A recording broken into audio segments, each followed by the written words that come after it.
What? Jason said good luck, Michaelangelo. There we go. And with that good luck, we are officially underway. Welcome, everybody, to the final 2020 installment of Popular Music Books in Process. This is, as we've said all along, a collaboration between the Journal of Popular Music Studies, which has a new issue out as of this week, so check that out. The Pop Conference, where proposals are due on Friday, so make sure you get yours in. And I asked from U.S., which as far as I can tell isn't doing anything this week, so you're off the hook on that front. So those three entities, my co-organizers are Kim Mack and Carl Wilson, so a big thanks to them for this whole process.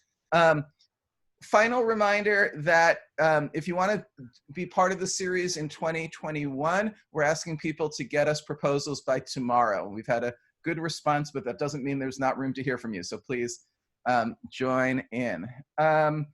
And what else is in the basic things? Oh, I'm just pleased to note that like over the course of these weeks, we've had about 500 different people attend and about 1,000 check out the YouTube videos which are posted. So for what we do, that's a great turnout, and I really want to thank everyone who's been part of that, whether attending in person, watching on YouTube, letting others know. It's just much appreciated. So thank you. All right. Gus Stadler asks on chat, and if you haven't clicked on your chat, click on your chat, everybody. That's a great place to ask questions and post comments, and at the end we can let our participants see that chat because Zoom is friendly that way. At the moment, the plan is for the same day and time. We are definitely going to raise that question, but we decided not to raise it at the moment we were calling for proposals, just because it seemed like it was going to be too complicated. If I remember why Carl persuaded me that we shouldn't do it then. Is that right, Kim? It sort of seemed okay. Yes, that's right. Okay, cool. All right, so if during the conversation you have questions or comments, post them in the chat, and let's move on to the actual event. Michaelangelo Matos, who has been part of our pop conference world for quite some time. What was your first pop conference? 2015, or no, 2005. 2005, excellent. I went to the 2004 one and I participated in 2005.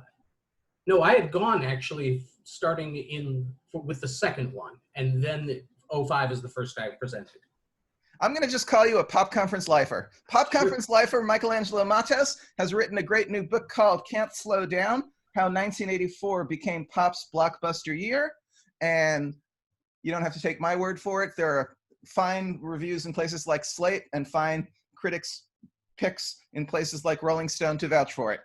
His previous books are The Underground is Massive, How Electronic Dance Music Conquered America, and a very well-regarded 33 1/3 book on Prince's Sign of the Times that might have helped set the stage for this current one. Having written for all sorts of places, he notes Bandcamp, the New York Times, and the New Yorker in his bio, but I think he could probably add a dozen others. He's returned to his hometown, yes, of I live in Minneapolis, St. Paul. Yeah. Or now he's on the St. Paul side. I'll never get that part right. No, you got it right. He is joined today in conversation by Brooke Renee Calder, a former entertainment and music journalist for Pulse, who did all sorts of, it seems, multimedia projects over the years, including something called Burning Shakespeare for M, as in Minneapolis Public Radio in 1999. Collaborated with artists from 1984, perhaps that is part of the connection here. Dr. Fink Monte Moyer? Monty Moyer. Jelly Bean Johnson, as well as, Prince. Penned liner notes for Jean-Marc Liederman's The Hopeless Voyage of the Titanic, works as a script consultant for Chamber Zero Films, is publishing her own first book of any kind, Poems About Boys in February, and has even more to tell about herself on her website, which is BrookeRCalder.com. Excellent. So with that, let me welcome Brooke, Michaelangelo to the series. Take it away. They're going to talk, as is typical for us, for about 45 minutes or so, and then we'll open it up for questions. Thank you. And thank you, Brooke, for doing this. Appreciate it a lot. Go right ahead. Start asking. Awesome. Well, first of all, hi, everybody, and welcome. I am thrilled to be here. I'm thrilled to meet you guys. I like the series. I did watch a ton of the videos. And this is super cool. Michaelangelo, again, thank you for inviting me. I have to start by saying that Can't Slow Down is literally one of the most meticulously researched but really fun reads on 1980s music that I have ever picked up. Thank you. So I'm gonna fangirl you for a minute, guys. Just for a minute, Everyone please. here has read it. You probably are doing the same thing too. So I'm gonna do this, a little this action. So, all right, Michaelangelo, are you ready? Yes, go. Okay. So guys, just so you know, he has no idea what I'm about to ask him. So. All right, so my first question is, when did you actually start work on Can't Slow Down? 2009. And for just a quick second, I'm going to plug my headphones in Yeah. because I'm seeing some echo complaints. And oh, yes, that makes no difference at all. I can't hear anything. I'm just going I to can hang on. this again. Okay, I started the idea came to me in 2009 on an airplane ride back to Seattle from New York. And then I spent, some months sort of panicking over it. Like, what do I do? I've never written a book. And I wrote a proposal, and it wasn't a very good proposal because I sort of hedged what I wanted to do. I had wanted to write the book that you see now is essentially the book I wanted to write. I had no idea how to do it then. At that point, I was just mostly writing record reviews. And I thought, oh, maybe if I just simplify it down. But every time I tried to simplify it down, it felt wrong. And I wrote a proposal that way that didn't sell for the very good reason. It wasn't a very good proposal. And then I came up with the idea for The Underground is Massive, and that was really easy to do. I mean, it wasn't easy to do, but it was a lot easier than writing a book I had no idea how to get my head around. Because that book, I knew the world, I had the Rolodex. With 84, I did not have the Rolodex. I wasn't looking at it like, oh, I'm gonna call these famous people. I couldn't do that. So once I did The Underground is Massive, I thought I would do a different project, and then Rolling Stone asked me to participate in their listicle of the 100 best 1984 pop hit singles. Nice. They had to be a Billboard Hot 100 singles. And after I did that, our friend Jody Rosen on Facebook was like, Matos, weren't you going to do a book about 1984? Somebody needs to do a book about 1984. So that was like, fuck, I have to do this now. So that's where it began. And then maybe a month after that is when I was Googling around, and that's where I found the opening chapter. I found the air check of Larry Berger from WPLJ in New York. Yes. Reading the angry letters from the station's listeners because they had been the top-rated AOR rock station in New York for several years. And in the spring of '83, they realized, oh, we have to change our format. And they did it in about a week. Yeah. With no prior word in the middle of an ad. They were in the middle of a quarter, which in radio terms, they had sold all their advertising. They couldn't tell their advertisers what they were doing. So suddenly everybody's confused because they're playing Michael Jackson records on the air. And that is lethal in radio. Advertising revenue is everything. And actually, I was going to say, I really love that you researched not just like charts, songs, producers, sales, but you also look at different radio stations and what the climates at those different stations and broadcasting companies were that led them to switch their format to sort of meet MTV. Right. Now, man, like I actually, of course, I have a radio background as well, inherited and family-wise, but yes. I wasn't expecting you to go that far. And I was really pleased reading it because that had everything to do with what was going on at the time. And a lot of people just don't, that's not something that you necessarily think of. Mm-hmm. So, well, I'm sorry, I didn't mean to interrupt. No, it's your show, man. I'm just kidding. All right, so I just remember being 9 years old in 1980, 8 years old in '83, 9 in '84. I remember vividly. We were my mom and stepfather and I are in the car. We're driving. We're listening to KQRS. KQRS is the Minneapolis AOR warhorse. It went through every single, iteration of rock radio from the 60s on. And suddenly they played Little Red Corvette, and it was shocking. Everybody in the car was like, what? Why are they playing this? Because even though it's a rock song, even though it's got a great solo by Des Dickerson, it was still a black record. You didn't hear black music on KQRS unless it was Jimi Hendrix.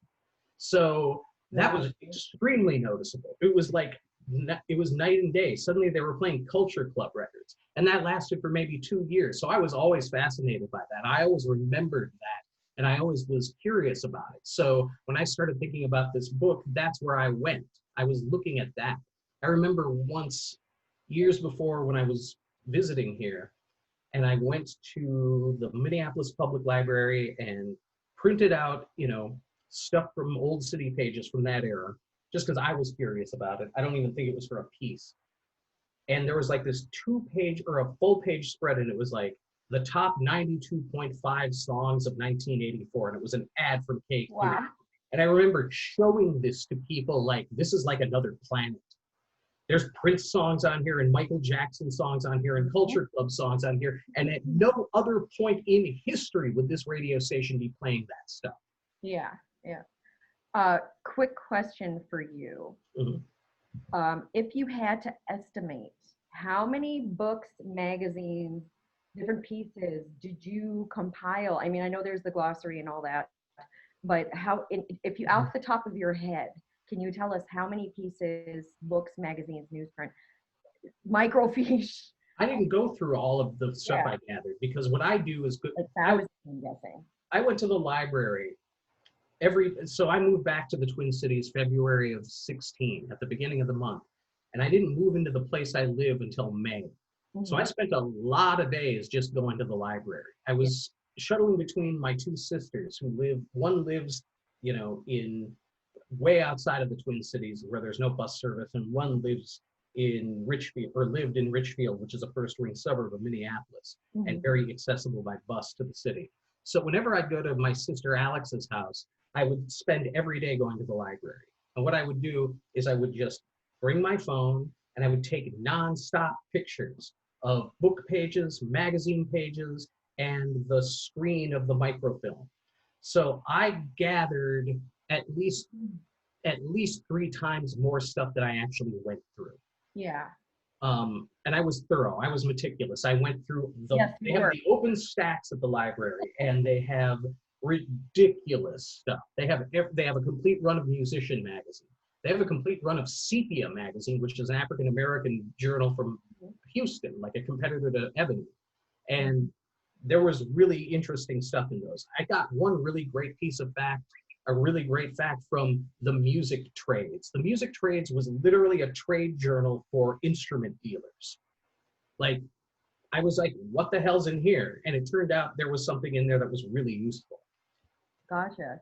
Okay, I have a question about one thing in particular that you found. So the Seymour Stein ad that was taken out, basically proclaiming, don't call it punk, it's new wave. Yep. Did he actually coin that phrase? Like, I'm trying to figure out if he coined it in those terms. Yes.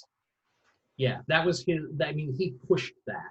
And FYI, I got that from Theo Cataforis's book, Are We Not New Wave, which is a great study of that, of a great academic study. Yep, that's a pretty tight one. Okay, my next question for you is, on page 72, you assert that Billy Joel's Longest Time is the finest single that Joel ever made. Yes. Considering one could say the same about Piano Man, Uptown Girl, or We Didn't Start the Fire. Oh boy, none of those. 84 seconds or less that is in fact his finest piece. Can you repeat the question? So, you asserted that Longest Time is in fact Billy Joel's finest quote. Let me find your quote. I'm reading it. It's the finest single Joel ever made. Yes. Right. Okay. So, Convince me in 84 seconds or less that that is in fact the truth, especially when compared to Piano Man, Uptown Girl, or We Didn't Start the Fire. Well, those are all terrible records, so that's easy. Piano Man is ridiculous. Piano Man is ridiculous. Piano Man is ridiculous. I mean, it's. But we're talking about pop in a pop context. Yes, that's what I'm talking about. Yes, no, I'm not going. We're not going to agree. All right, we'll move on to the next question. As someone who grew up in Africa, I really want to thank you for mentioning King Sunny Ade. Yes. Have you heard of Thomas Mafumo at all? Yes, in fact, I was thinking of him when I was thinking about this. For one thing, I had to cut 2,500 words about Tabule Rochero and Franco. I wrote about them together because the two of them recorded they recorded 2 duet albums that year, one of which was released in America the following year as a Monawapi. Yeah. But they made 2 records together because Le Grand Kale, their mentor, died that year, and they maybe in '83, but they went into the studio together in celebration. So I was very like. I pushed really hard to include that. I mean, I didn't push against anybody. I just wanted to include it. One of the people that I talked to, and I talked to him about Sunny Ade, is Paul Rhodes Troutman, who is I guess still an X-ray technician who dabbled in music. He was Yes, I saw that. He was a manager and a promoter. He brought Ade to the U.S. for the first time. He also brought Franco that year. And I had amazing stuff on that. I'm hoping to place that section somewhere else. So I'm very sorry I didn't get to include it, but I realized as I was editing it, it was too far afield and it wasn't US UK centric enough. Whereas Fela and Sunny Ade are very US UK centric. Fela especially. Yeah, but I certainly thought about Mafumo because if I wanted to go in that direction, I thought, well, yes, I would have had to include him. Nice. Yep. I love that guy. He's from he had an album out on Shawnee in '84. Yeah, he sure did. And Rough Trade had picked him up as well for some stuff, I think in like, it might have been 85, 86. Yeah, I think you're right. Yeah. Okay. So I'm really excited because you mentioned Cavern by Liquid. Yes. I had to. And like almost no one seems to talk about the fact that it's literally the basis for White Line. Like teeth, nail, tooth. And I feel kind of bad for those guys. Have you ever thought of interviewing them for anything? No, I think that they were playing shows around the early 2000s again when I was in New York. And at that point, it would have been the time to do it. But at that point, it just never happened. There was it was interesting because in the early 2000s, that whole, it's a stereotype now, but it was, that was really when a lot of that early 80s stuff was getting revived in clubs. Yeah. You were hearing a lot of that, people playing it out. So that would have been the time to do it. I'm not sure that they have, and I suppose the late 90s because the Complete Liquid got reissued by Grand Royal in the US and Mowax in the UK. So that would have been the time. I don't know how you do it. Do what? Wow. You're just like wow. It's a form of autism. No, it's a form of awesome. Okay. So my next question is, and this might be because I was living in a very remote part of Africa during 1984 and 85, even 83, 84, 85, 86. So I actually had no idea that Michael Jackson was a Jehovah's Witness. I literally thought, I had no idea. Oh, that's really interesting. And that was strangely startling because I literally had no clue. And it made me think of Prince. And on that topic, and because he's covered, kind of coming up in that same chapter, I wanted to commend you on the way that you wrote about Prince, because as a fellow local and a Minneapolitan import, I kind of suspected you give him extra airtime, but you literally just gave him the same airtime that you gave all the other major artists. Oh, sure. Yeah. So kudos to you. Thanks. If there was one thing that you could have included about him regarding 1984 that you had to cut or edit, or maybe something that you're like, oh, I wish I had thought of that before, what would it be? God, that's hard to say. Because I wrote, well, especially when he died, you know, Yes. I ended up writing about him a lot. I got a lot of offers. It was weird. Oh, I'm sure. I was in Seattle. I had gone to Pop Conference. And, well, this is a story. I was there, and all of a sudden there was this rumor that he died. And this is in the middle of Saturday afternoon of Pop Conference. And Pop Conference, when it happens in person, is a building full of people running around. There's 3 or 4 different rooms where there are panels going on. Yes. You know, all weekend. Yeah. So it's like, you know, music writing supermarket. And suddenly I get like a text from Jessica Hopper, who was editing MTV News at the time, like, do you think you could write about Prince if he dies? And I'm like, I have to do a panel in a half hour. The thing about, and like, oh my God. everybody looked at each other like, no. It was really horrifying. It was just like, I'm pretty certain that if he had died right then, the whole thing would have shut down. Like, I don't think anybody would have been able to continue. Because if there was any one figure that everybody in that building had some respect or reverence for, that's him. So that really would have thrown a wrench in the whole thing. So I stayed after because I stuck around for a couple of weeks. I was doing research on I stayed with my great friend Jen Matson, another Pop Conference regular who has a great library, and she's an indie pop collector. Mm-hmm. She has like a lot of stuff, and she has a lot of books and a lot of like old magazines. I spent about a week going through her stuff, a lot of which ended up in the indie rock chapter. But that Monday, I think it was. Yeah. I was up early, I was working, and then I get a text from Ben Schaefer, who ended up editing this book. And this is before I wrote the proposal. And he was like, hey, did you hear? I was like, hear what? And he was like, apparently Prince died. I'm like, again? And then my inbox went like this.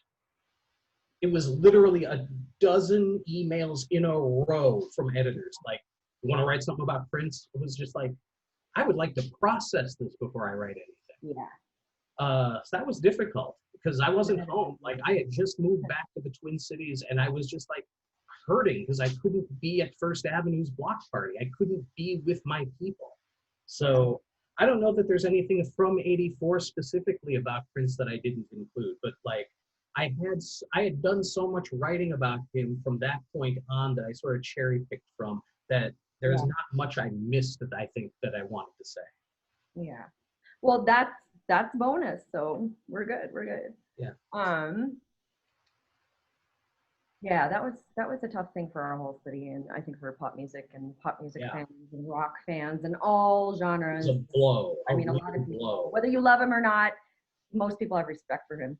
Yeah. So that was a hard one. That and Bowie like dying in January. It's like, what's even going on here? Oh, when Bowie died, I was living with somebody at the time, and I found out late at night, and I was keeping very different hours from her. And then when she woke up in the morning, I went to bed, and I was like, David Bowie died. She's like, you didn't wake me up for that? Bro. Yeah. Walking you a point down the ladder. I'm just kidding. It was already over. Yeah, no, that's crazy. Oh, man. Moving along. Yes. You mentioned Ken Cragen, who I just absolutely, like, that guy is kind of a genius. About him. He had so many smart ideas, and that man revitalized Kenny Rogers' career completely. Like, that guy had clever marketing ideas. Right. Really interesting. It's funny. I feel like someone who's watching this needs to, like, any one of you out there watching this, someone should contact Ken Cragen and get him to write a memoir and, like, help him write his memoir, because that dude has stories. I bet he would. I'm going to just say, I don't think a Ken Cragen memoir would be all that interesting, because a lot of old biz guys like that tend to keep their secrets. That's how they stay old biz guys. Right. I will say, I came across after the fact, speaking of things that I wish I could have included, I came across after the fact a quote where he apparently said that he was going to manage famine the way he managed Kenny Rogers. And this is from Musician Magazine. And it's Bill Flanagan who wrote this. And he said, the guy next to me at the press conference says, with what, payola? Just kidding, Ken. Wow. Wow. Okay, so getting back to the actual book, I really, so the Mellencamp MTV Pink House giveaway on page 248, that's another thing I missed because I was living in Zimbabwe, like in a remote part of Africa. So that was so fun to read about. And does anybody, or do you know if the woman who won it kept the house? I don't know if she kept the house. That's one of the more famous MTV like contest giveaway things. But I do know one really kind of interesting thing about that, which is that Michelle Ndegeocello, who later collaborated with Mellencamp, actually sent in a postcard. Oh, wow. That's pretty cool. Yes, but that was a really, I didn't think, I'm going to write about this. I happened to come across the list of gift items besides the house in a cash box. Oh, that's what?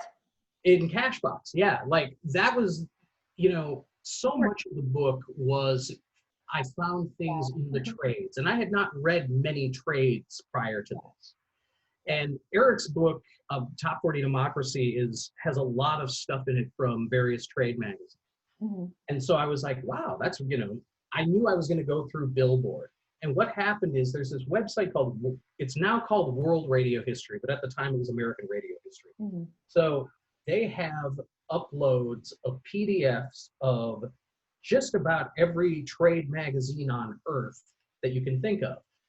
But at the time that I found it, I had already gone through the Google Books billboards, and there is about 18 months missing from like March of 83 to October of 84. That's all gone. So I thought, oh, well, I'll use these and I'll write around it. Then I found this website and it had all the billboards. So I was like, put it all on my iPad, get on the bus, read Billboard, highlight Billboard, whatever. And I mined this thing and I thought, well, I'm done. I've gone through all the billboards. And then one day I was looking back at it and I was like, wait, they have all the cash boxes now? So I had to go through those. And then I was like, went back through it a month after I was done with the cash box, like, fuck, they have radio and records now? And I had to go through all those. Yeah. So, yeah, so that's one reason the book was delayed, is because I had to pile on the research. But, you find things in those magazines that, like, you don't find anywhere else. Things that seem like trivia to big league journalism actually wound up being way more telling and interesting than a lot of what big league journalism went for. I thought that was just the craziest promo ever, and it was just so interesting in terms of like crazy marketing ideas. I mean, it kind of reminds me of like the big radio promos that stores used to do, like putting cash in a library and hundreds of people going. I mean, it was just the way they marketed MTV was so well run, and gosh, I don't know, like I have a question for you. So MTV, you wrote about this kind of like pretty extensively, but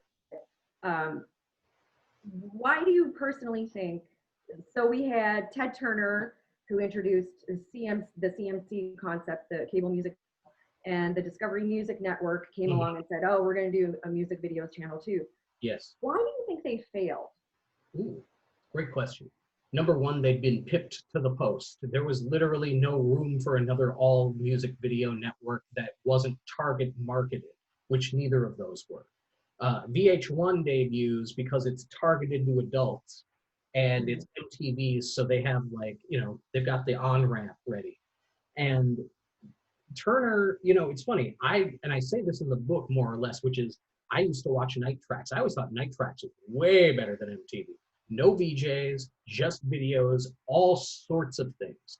But there was also, and I talk about this too, there were so many video shows, Friday night videos, local shows, you know, it was cheap, easy program. So a lot of local stations were doing it. And I think by 84, there was a saturation. There was no room left where, you know, if Ted Turner had struck in 82 or 83, he might have had a chance. Yeah. And Discovery Music Network, do we know anything about what became of that? Because No, that was a hard one because I kept looking. I was like, okay, there's got to be dates. There's got to be exact dates of when this thing started, when this thing ended. And, you know, that's another reason for the book's delay. I went down a lot of rabbit holes trying to ascertain specific things and failing. So with Discovery, I just was like, oh, it didn't last much longer because it didn't. Yeah. But you know, I felt bad about it, but it was like, I'll fudge this. It's not that big a deal. This page has 50 facts on it. Yeah. I actually had never heard of it before I read this book. I knew about the Turner Network, but I had no idea that ever existed. So yeah. Thank you for that piece of history. Mm-hmm. Let's see. All right. This is not necessarily a question, but more a compliment. Talking about Bruce Springsteen now and that whole section. Yeah. You have another quote that was really great. The first 2 albums Springsteen made for Columbia, Greetings from Asbury Park, New Jersey, and The Wild, The Innocent, and The E Street Shuffle, both 1973, were word-drunk, carnivalesque depictions of Jersey Shore life. Like, that's the best description of those records I've ever read in print. I'm sure I ripped it off somewhere from someone, you know. Though I mean, that's kind of just that's what they were, you know. It kind of explains it all in it was my laundry. Sorry. And something I wanted to compliment you on is a lot of the anecdotes and a lot of the info. It's a lot of info, but you managed to be funny and engaging, and it's little quips like that. There's another one regarding Don Henley that was pretty great. Well, I had a lot more on Don Henley. That was a lot more negative. I pulled back quite a bit. Like, it's so funny. Is it okay, everybody? Because I think it's wonderful. Sure. I just mean that, like, well, the reason it's dense, the reason I'm able to do that is because I write really long and then I cut. And so the total word count that I had written, the finished book is about 40% of my draft count. Because I'd written about 375,000 words. And I always do this. This is just how I operate. Because when you do that, you can then condense the things that need to be condensed. Yeah. The things, you know, the stories that go on a bit, you can tighten a little bit. So I'm always tightening these things. And I'm always sort of like introducing information in each sentence. And that can be a little much for people. And I understand that. But I also, that's what I like to read. That's like, there's a lot, you know, there's so much to write about. I had to cut so many artists out of this book, and not just Tableau, Rochereau, and Franco. There's no Depeche Mode section. I wrote one, but it's gone. I didn't think I was going to find Shannon, and I was really worried. But then I got further in the book, and I was like, yes, Shannon made the cut. In 2 chapters. Yes, I was so relieved because I love her. But she also appeared on Graffiti Rock, which I hadn't thought about. Yeah. It's like when when you're watching these things or looking at the lineups, then suddenly you see where the beats fall. Like, okay, these people played Rod Stewart played at the VMAs, and now I get to write about Rod Stewart here. So, but yeah, no, I wound up cutting Depeche Mode. I wound up cutting a Sonic Youth section. I wound up cutting a lot of people who, Billy Idol, I didn't even write about, even though. You mentioned him once, though. I mentioned him once. I mentioned Bryan Adams once. Bryan Adams sold like 7 million records that year. He was certainly part of the big pop firmament at the time, but there just wasn't an angle, there wasn't space. So like the book could have been much longer and included a lot more people. Yeah, but I mean, what are you gonna do? I mean, you have a limited space, and I mean, there was such an explosion that year. That's like part of what your whole book is. I mean, that's the basis of it. There was this massive explosion that just seemingly came out of nowhere. But after reading Can't Slow Down, I understood how it happened, Right. and how we wound up in 1985, and like how 1983 and a couple, you know, the late 70s up until now, I really felt like I came away with an understanding of this is why this explosion happened. Right. This is why radio stations changed formats to meet MTV. MTV happened and everything changed. Yeah. And like, just again, there's hundreds of artists. I mean, how are you, you know, Well, one thing that decide who's going to make the cut? I mean, even if they do have a hit. you write until you're done, and then you figure out what the book is going to be. Like the book is inside the draft. I talked to on Sirius XM radio a couple of weeks ago. I actually talked to Mark Goodman, and he was like, "Why isn't there more MTV in the book?" And I was like, "Well, because by '84, MTV isn't the whole story.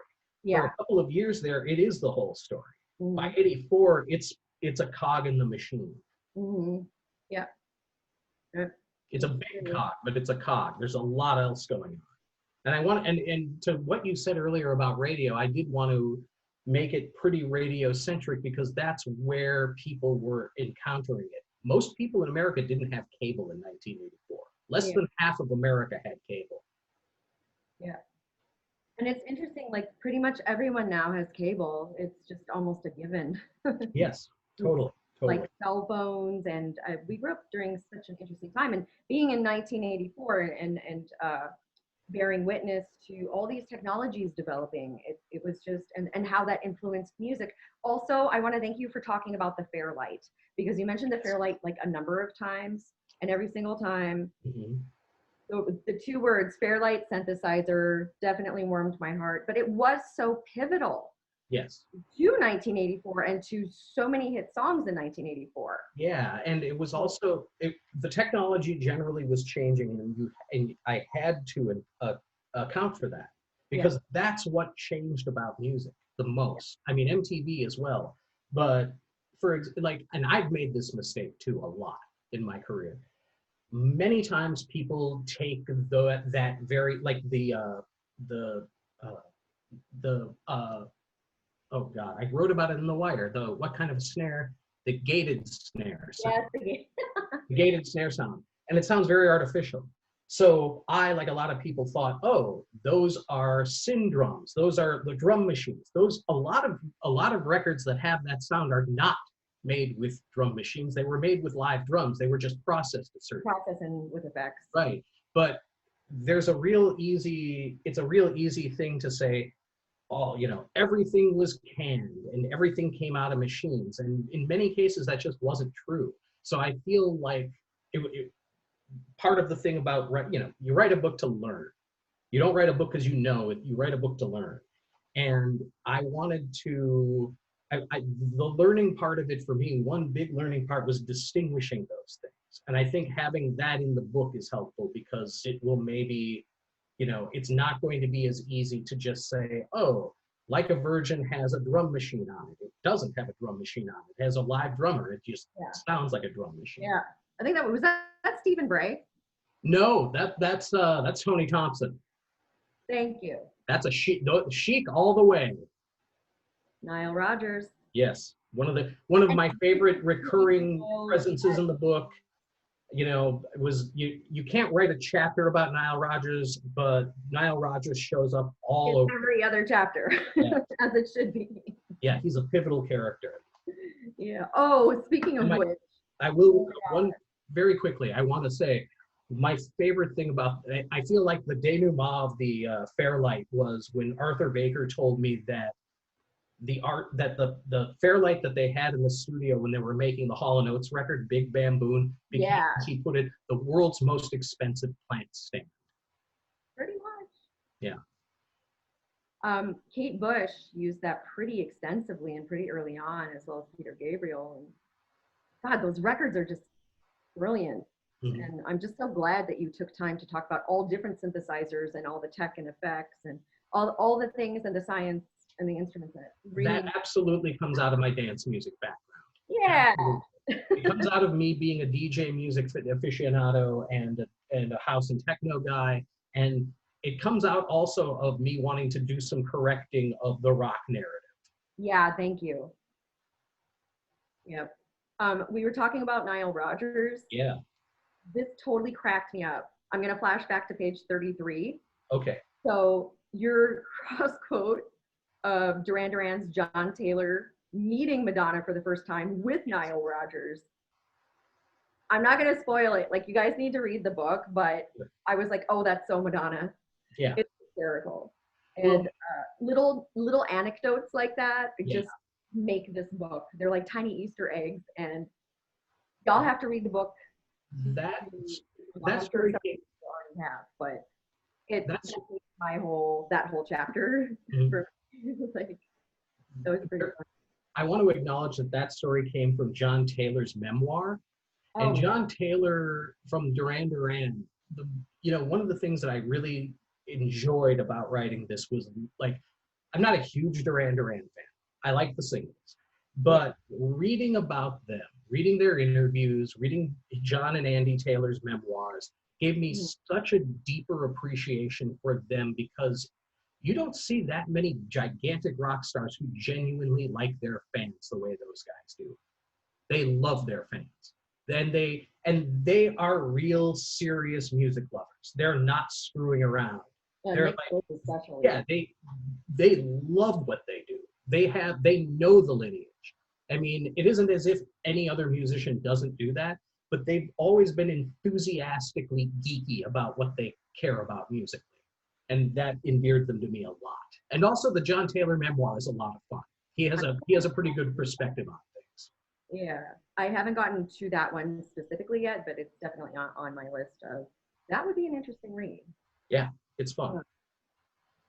So basically, I had another squee moment, and I was just going to bring this up really quick. I know we're probably reaching our time frame. Eric, how are we doing?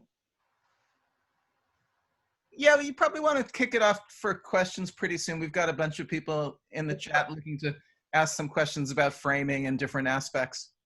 How about two more? Yeah. Okay. Hold on. Let me look at my little last sheet here. Okay. Burning question. And maybe this is the closer, because this might take a couple minutes. If not for MTV, what do you think would have happened to music in 1984? Man, that is some science fiction stuff. It's a good question. But seriously. Yeah, no, very. That is hard to say, because,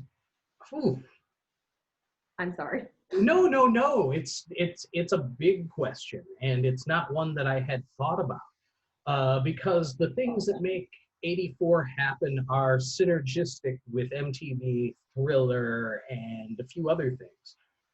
And you have to if you take MTV out of the equation, I have to imagine, because I mean, we see what has happened post 84. Post 84, all of those barriers that get, trampled on during this period go right back up.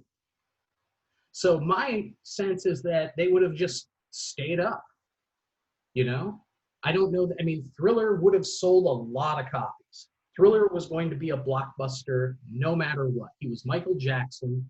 He'd sold 7 million copies of Off the Wall. He was, he might have still been in the Jacksons. Maybe let's say that. Because, there would have been no, there's obviously a big difference between Off the Wall selling 7 million and Triumph, the Jacksons album right after it, selling 1 million. Yeah. He was a bigger star than the group was. Yeah. And Thriller was clearly intended to hit every kind of radio format. So maybe that would have occurred without MTV. Maybe something smaller would have occurred, but MTV sort of blew it up so large that it made it, a much splashier thing. I thought of a quote and now I've forgotten it, so. Oh no. I'll end it there. I remember the quote. It's Gina Arnold talking in her book Route 666. And she was talking about Nirvana. And she said she had heard the record and thought they sounded like the Pixies crossed with Soul Asylum. And then she saw them live and realized, no, they're the Pixies times Soul Asylum. And that probably is the difference MTV made. It would have probably been something plus something instead of something times something. Yeah. And off the record for one split second, I just wanted to say the quote that you closed the book with, I love it. And I'll tell you why later, privately by text or email. Oh, no, I saw that. It's Sting, and he's talking about how he feels absolutely equal to the Royals. Yes. And that stands in for pop stars generally, because by 85, they were on equal footing with them, and culturally speaking. And I saw that, and I'd probably seen the quote twice, but I knew 2 years before I finished the manuscript that was going to be the last line of the book, because he played Live Aid, and I knew Live Aid was going to be the ending from the minute I thought of this book. It was perfect. It was the perfect. Thank you. Eric? It was the aftershock of 1984 in full effect. Yes, totally. Thank you for answering my questions. I hope these helped other people get a feel for. Can we open it up? Man. All right, yes. Let's start the Q&A. Okay. So we have Joe Mabel. So Joe, you have a number of questions. I don't know if maybe you can choose one to start and we can go from there. I know which one I want to go with. So how is this different exactly? I mean, by the way, great questions, great answers. I'm so looking forward to the book. But how is this different exactly from, to take a note, you mentioned WPLJ, from WMCA Top 25, 16 years later, playing Joe Cuba, the Supremes, the Stones, Staff Sergeant Barry Sadler, and Cassinet's Cat's Bubblegum. What's different about it is the 16 years in between, where you didn't hear that stuff. You didn't have that pain. You said this was unique. Yeah. I mean, it was the first time, the mid-'80s are the first time that radio had been as wide open, pop radio, CHR Top 40, had been as wide open as it had been in the 60s and early 70s. Because everything got segmented. Sure, absolutely. Yeah. So by unique, you didn't mean unique in the history of radio, just unique after that segmentation. A turnaround, let's say. And I feel like MTV had a lot to do with that too. Yeah. I mean, Michaelangelo was the star here. I don't know if I even supposed to be. Oh, go ahead. You know about radio. Yeah, but I think where it is unique is in the last question I asked, is that we can't, without MTV, that affected formats and changed what was happening on radio. And actually, you write extensively about that. Yeah. What different stations were playing, what formats and what the playlists looked like as well. So just to say, I think MTV, I think we just got our answer. Yeah. One other thing for Joe, which is that really what I'm talking about in the first chapter is the wave of AOR stations that switched to CHR in '83. There was a large number of them, and Lee Abrams is the person he was consulting 80 AORs at the time, and he basically instructed them at the beginning of '83, you have to change your format. You have to basically start playing Culture Club and Michael Jackson records along with your regular AOR playlist. You have to incorporate those. You have to stop playing Led Zeppelin and Aerosmith. You have to stop playing the War Horses. The only old school bands you can play are the ones that are still active. So yes. Could I just jump? So how is I mean, you have another enormous format shift earlier, right before the segmentation. It'd take WMCA again, where they go from Top 25 to Freeform. I think I'm just going to throw that up there. If you've got an answer, wonderful. I think we have a conversation maybe we'll want to have outside of. I don't want to drag down your talk. No, you're not dragging anything down. That's a much earlier moment, and it's been, sort of dealt with historically a lot. I'm older. Yeah, of course. I'm just saying that this was like almost a violent shift to a lot of the AOR listeners' sensibilities. The way that, you had a lot of, the first chapter is about Larry Berger of WPLJ reading the angry letters from listeners going, why are you playing this disco crap? This is in 1983 at a point when the entire biz refuses to call it disco. Disco is you are not allowed to say disco. It is a verboten word in dance music and out. So it was just, that's where the tension of the first chapter lies. And of that moment, because that's, rock fans were just like, because AOR had, this is maybe more to the point, AOR had made itself completely segregated. AOR had moved to a different neighborhood. AOR moved to the suburbs. That's what happened. And then suddenly AOR's kids had black friends and it panicked them.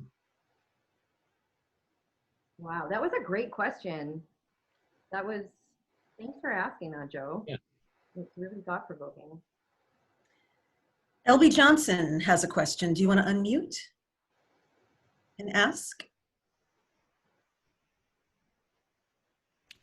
Yeah, my question was, you covered a little bit earlier, but my question earlier in the chat was, do you go into the technology that made 1984, the music tech, the musical instruments, the DX7, the Roland J, the Jupiter series, the Roland MIDI guitars.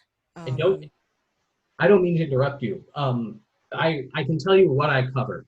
I don't cover 3 of those. I think you mentioned 4 things. I cover the 106, but not the rest of the Juno line. It's actually not that deep in terms of the tech.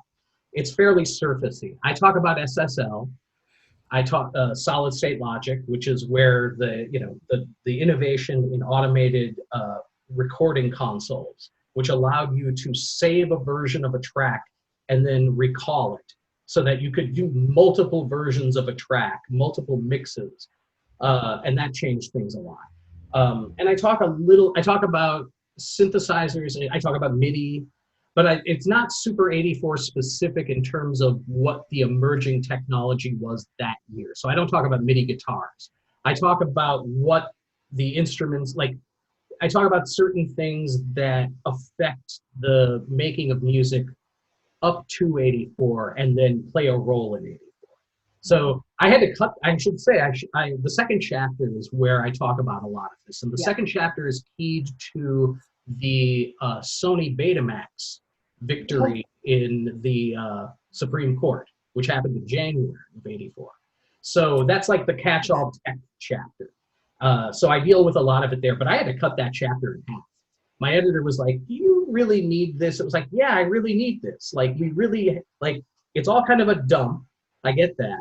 And it's not super narrative, but we have to talk about this stuff.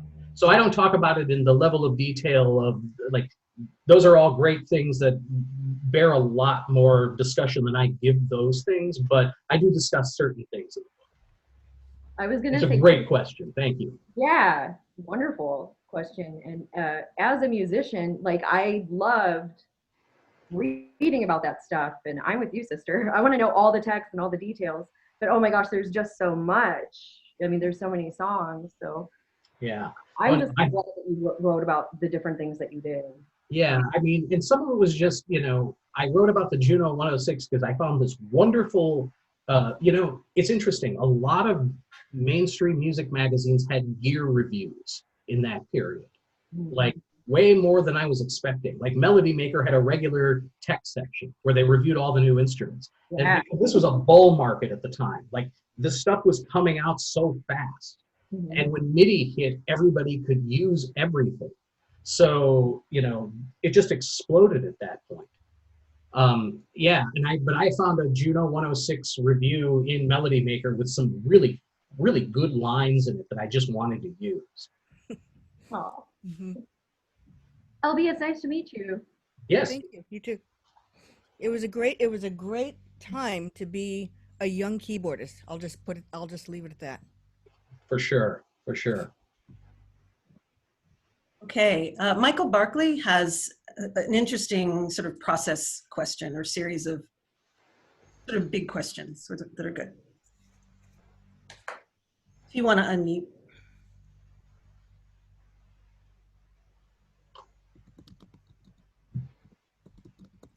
Kimberly, you're awesome. Seems like you're still, we can't hear you for some reason. Doesn't look like you're muted though, so that's strange. Maybe it's the volume control. Maybe call on someone else and go back to him. Okay. All right, so why don't we come back to you? So Alex VC, you have a question. Do you want to unmute and ask? Sure. I kind of wanted to give you an opportunity to elaborate on the sections that you had to cut. I have a vested interest in the Depeche Mode section that's not there. That's fine. Some Great Reward is an excellent record, transitional moment for the band, but that's fine. But I'd be curious to hear more about like how you make those decisions and how far down the rabbit hole you get before you have to pull it, because it's not helping the narrative. And then the second part is, are there future projects in the sections that you cut? The answer to the latter question is yes. The answer to the former question is I run out of space. I write long and cut. I write like 24,000 word drafts for a 6,000 word chapter, and then I have to use a quarter of what I use. The way I edit is I use math. If I have a 30,000 words draft and I want the chapter to be 8,000 words, I divide it. It's like what percentage of this am I keeping? And then I cut, and then I do this with every section. I do word counts of every section. And then this section is 800 words and it needs to be 300. And I do it all the way through the book, and I don't do it like in order. I do the whole thing that way, all the math. And then that's when I start, and then when I'm done with all of that, then I start making the cuts. And sometimes they're very easy to make, and sometimes they're a little more difficult, but like I've written everything I want to write. I've said everything I want to say. I'm satisfied. I don't need it all in the book. There's no room for it all in the book. To a certain extent, I'm just, my writing it is a little bit frivolous, frankly. But I want all of it, as much of it as possible in the book. So once I start making those cuts, the book, it's like, there's a difference between a draft and a book. The book has to look a certain way. I know, having done all the writing, I can just look at it completely coldly and go, this goes. This doesn't work at all. This, even if it's a good section. I wrote very good sections that aren't in the book because they just didn't fit. For one, Depeche Mode didn't really fit into the Band-Aid chapter. It just didn't. They didn't participate in Do They Know It's Christmas. They were really low on the smash hits readers poll, which is something that I framed some of it around. So I wrote that, and I had all this Depeche Mode stuff, and it was like, all right, I'm going to put this somewhere. Oh, this is where it'll go in the draft. And then once I got there, I was like, you know what? People doesn't hit the U.S. top 10 till August of '85. It's going to fall outside the boundaries anyway. I did the same thing with Sonic Youth. Like, you know what? They don't really become known until '85. So my including it is probably, a little much. I can lose that. So that's how I made those decisions. With Franco and Tabou Rochereau, that was very like, I came to the end of that chapter and I was like, yeah, I'm not going to get this in here at all. I'm not even going to be able to like, and I know for a fact that if I could have cut that down to about 700 words, I could have included it, but it wouldn't have fit. It just, you're going by feel, what works, I mean, I've done this before. I know how the narrative is supposed to be. It's tough. I mean, those decisions they're tough. Yeah. And that's what great editors are for. And that's thank God we have them, because it's really hard to edit. Well, my editor, I edit. Yeah. I can't Nobody's touching it. I'll do it. I've got to bring someone else in because I'm just like, I'm too attached. Yeah. You guys probably all relate. Oh, yeah. All right. Oops, sorry. No, go ahead. You guys, it's your party. I'm just a guest. Okay, so I'm going to read Michael's question for him Okay. because he's having difficulty with his laptop. So, considering the copious amount of research involved, were you also juggling day jobs or other freelance assignments? Yes. This is the part. Did you have to turn down work to focus on this? Did your advance allow you to do that? And finally, what would you estimate the total time frame of the project was? The total time frame of the project was 5 years. I'm not counting all the research and work I did on it in 2009 and 10, which I utilized. I found lots of stuff in there, but that was also a period when I just couldn't get even though I'd written an outline of 20, I had this chapter outline idea. I knew what the framework was going to be from the beginning. I just was afraid of it at first because I didn't know how to do it. I didn't know how to write that sort of thing. When I came up with this idea, I was mostly writing record reviews. I wasn't writing I wasn't writing features as much. So once I started writing features more often, which was in that period, it became easier. But I don't have a day job. I write full time. And I also have a friend, I'm not going to name the friend, but I have a friend who is a benefactor to me over the last few years. Somebody who loaned me money that I owe a lot of money to. Seriously, I owe this person a great deal of money. Well, that's how I survived. I got lucky. I moved to the Twin Cities, and a good friend another friend of Pop Conference, Nate Patron, who also has a great book out this year called Bring That Beat Back. It's a history of sampling in hip hop. Yes, really. I'm proud to say that both of our books are on that Rolling Stone list. Like both of our books are on that list. That made my day. But Nate had a space that I could rent, and for a reasonable price. Like I cashed in a lot of chits to write this book. I was very, very, very, very fortunate to know the people I do who were willing to help me out. There's no way I could have done this without that. And God knows that I couldn't have written it faster. I just couldn't. I told them 18 months, and it took me, 3 years. Like from the time I wrote time I signed the contract. So I was like gargantuanly late with this book. And it's not because I'm slow, it's because I'm meticulous. Worth the wait. Were there other aspects of that question that I didn't address? Hold on, I'm just going to unmute here and go back to it. So, so Michael wanted to know if you had, since you were juggling, asking if you were juggling day jobs, and did you have to turn work down to do that? Oh, right. The work I turned down is the work I didn't want to do. But that's kind of my standard anyway. I'm picky. And I did a lot of work that was geared toward this. I wrote 3 podcasts for Minnesota Public Radio's station, The Current. I worked on podcasts for them and did a lot of the interviewing for the book was for those podcasts. And I incorporated some of that into the book. That was a very lucky break. I wanted to make podcasts anyway, and they gave me the opportunity to, which I'm extremely thankful for.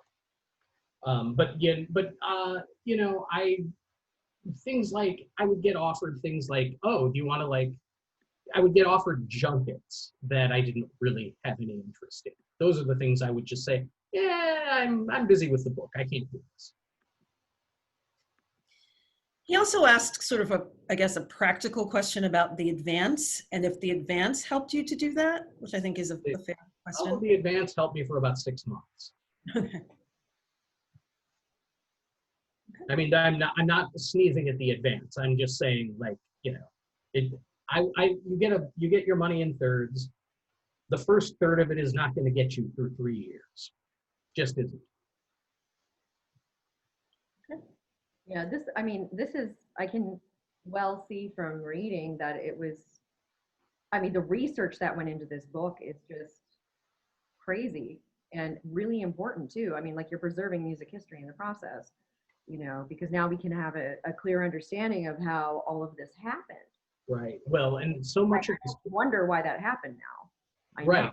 And so much of the story I wanted to tell exists all over, there's lots of, it exists. It just didn't exist in one place as a narrative. Mm-hmm. And that was hard to get people's head. It was hard enough to get my head around the narrative. Try getting it around the head of an editor who thinks that everything has to have one focus and one main character. That it was a tough sell. There was a oh God, we had the proposal out, and I remember this vividly. There was a point at which we weren't hearing anything, and I just went into the blackest depression of my life for maybe 3 days. I could barely get up. It was just like, wow, I've thrown it all away. I really did think I had thrown it all away. And like, oh, nobody wants this thing, And it's like, but this is like the best work I've done. They don't want this. And then Da Capo, which now is folded into Hachette, said like, oh, this is the book you were born to write. I was like, thank God somebody did. because I was, I was going to do this no matter what. Like nothing was going to stop me. You couldn't slow down. No, it's just ridiculous. But like, I really did feel like, no, this is my testament. Yeah. Okay. Guys. Franklin Bruno has a question. You could unmute. Hi. Hey, this is great. I'm going to print out the book is inside the draft and put it over the desk I'm sitting at right now. But I wanted to know, maybe I can say it this way.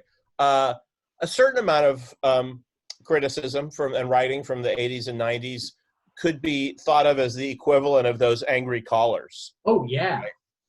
So my question is really like, what do you think has changed? Like, and how and why have things changed about the way that we tell the stories in the 80s since, say, the 90s? And obviously like big words like rockism and poptimism come into it. But what do you think are the moving parts there that you can tell this story the way you want to now without it seeming like it would have to, whoever, like a Maximum Rock and Roll reader 20 years ago. Well, for one thing, the subtitle is pop, not rock. Sure. That's key. The other thing is that I wasn't reading, this book is not researched through criticism. It's researched through journalism and trade reporting especially. So it's a totally different, one thing that I did do when at the library is I went through, they have the Village Voice on microfilm. So I start going through the Village Voice music section and taking out, and I thought, oh, there's, it's the Village Voice, and I revere the Village Voice's music writing as a, as an entity, and I didn't use hardly any of it, almost none of it, because none of it had anything to do with what I was saying. It was a lot of posturing. It was a lot of cooler than thou. Even the good writing was like that. It was like, it made me wince a lot, frankly, in much the way that my own writing for the Village Voice once upon a time makes me wince now, because it's attitudinal more than it's informational. You know who the most quoted journalist in the book by far is? Nelson George. Not even close. Because Nelson George was the best reporter in the music business in the 80s, bar none. Is he still alive? Oh yeah, he's still doing lots of stuff. He has a very active Instagram. And he was at Billboard at the time, right? He was at Billboard and The Voice. Okay. He was a columnist. He was a columnist for both. So he covered the waterfront, and he wrote about everything just with the clearest eye you can think of. There's no bullshit there. There's no posturing, even the opinionated stuff. So yeah, that's awesome. Some of the criticism that I read did make its way in. But I was kind of surprised at how much of the good lines from criticism that I used were from the trades. I was really surprised at like how sharp some of the critical writing in Billboard was. You know, that was that was enlightening. It doesn't mean that I disliked the writing that I came across in the Village Voice. It was just unuseful to me in this particular instance. Like if you're writing a history of the music press, then it's great. You have all kinds of stuff to work with. But if I'm trying to find facts and information and who did what where, you know, I remember years ago when it was 1999, and I'd written a feature for City Pages in Minneapolis, the late lamented, the great City Pages. Yes. And Michael Tortorella was the arts editor, and he did the top edit on this piece. And he left me a voicemail about it. And the words that he used have stayed with me ever since. They've been my guiding, they've guided the last 2 books I wrote, which is, he was like, you know, theory is wonderful. We all love theory, but it's really nice to read about people doing things. And that has been the watchword for these books. I'm writing about people doing things. That, I'll just interject Thanks. really quick. This is why Peter Schultes, locally, another writer that I Oh, yeah. love. People doing things. I mean, that's what it is. Yeah, absolutely. Okay, so we have one final question. Joe Mabel, I think you wanted to ask one more of your questions. Thank you so much for letting me in a second time. So obviously you've written, I'm clearly just from you talking about it, you've probably written a major book, which will be a reference book on its subject. So is there any hope of, even if you can't do them as a publishing project, getting the parts that were left out online or something so they can be read? I think it's going to be case by case. I wound up, with The Underground is Massive, I wound up cutting 3 chapters out. And those all ended up in other publications as standalone pieces. So I think there will be something, I'm hoping for something along those lines to occur, but I'm not real, you know, being out of the loop in terms of what's going on and the incredible decimation of the market for writing about music does not have me very, I do not feel very hopeful that a lot of this stuff is going to be reprinted somewhere for money. Right. So even just something that'll put in a library special collection somewhere to make it available to scholars or something like that. I mean, it's my writing, you know. I'll tell you this: the Talking Heads chapter. Yeah. I thought, oh, this is a perfect example of like, oh, I have a lot of writing here, and it's going to be so hard to cut all this. It's the worst shit I ever wrote. I don't mean the chapter, I mean the stuff I cut. I cut so much garbage out of that because I did the great thing about writing a book is like, you can do whatever you want, it's yours. And so I thought, what I ended up just doing was like, oh, I'm gonna write every fucking thing I ever thought about this band when I was 15.